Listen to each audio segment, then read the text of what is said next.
కడీలు అనిపిస్తున్నాయి కదా, ఇక్కడ నుంచి ఇదంతా ల్యాండ్ స్టార్ట్ అవుతుంది మనకి. ఓకే, అక్కడ రైట్ సైడ్ కడీలు ఉన్నాయి కదా, అక్కడ నుండి ఇదంతా మనకి ల్యాండ్.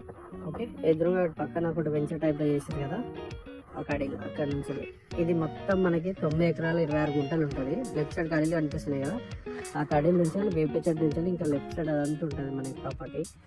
మొత్తం ఇది 9 ఎకరాల 26 గుంటలు. మనకు డబుల్ రోడ్ నుంచి సెకండ్ బిట్ కిందకి వస్తుంది. ఇది ఆడ ముందు పోతుంది, అది ముందు double road. Okay, Husnabad road నుంచి మనకు జస్ట్ 200 మీటర్స్ ఉంటుంది. అక్కడ ట్యాంక్ కనిపిస్తుంది కదా, ఇల్లు కనిపిస్తుంది కదా, హుస్నాబాద్ రోడ్. ఓకే, ఇది ల్యాండ్ మనకి మొత్తం 9 ఎకరాల 26 గుంటలు ప్రాపర్టీ. జన్యం నుంచి 32 కిలోమీటర్స్ ఉంటుంది. హన్మకొండ నుంచి 50 కిలోమీటర్స్ ఉంటుంది.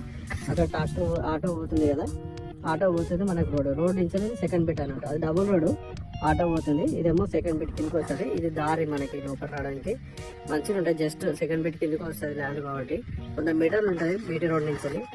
ఇది ప్రాపర్టీ మొత్తం రెడ్ సాయిల్. మొత్తం ఇదంతా కల్టివేషన్ చేసి ఉంటుంది. వెనక సైడ్ అంతా మట్టి వేసి ఉంటుంది, లెఫ్ట్ సైడ్ అంతా ప్లేన్ ల్యాండ్ ఇదంతా. ఓకే, ఇది ప్రాపర్టీ మనకి 9 ఎకరాలు ఉంటుంది. మొత్తం ప్లేన్ ల్యాండ్ మనకి. క్లియర్ టైటిల్ చుట్టూ మొత్తం బౌండరీస్ వేసి ఉంటాయి. లెఫ్ట్ రైట్ అంతా బౌండరీస్ వేసి ఉంటాయి సైడ్ అంతా.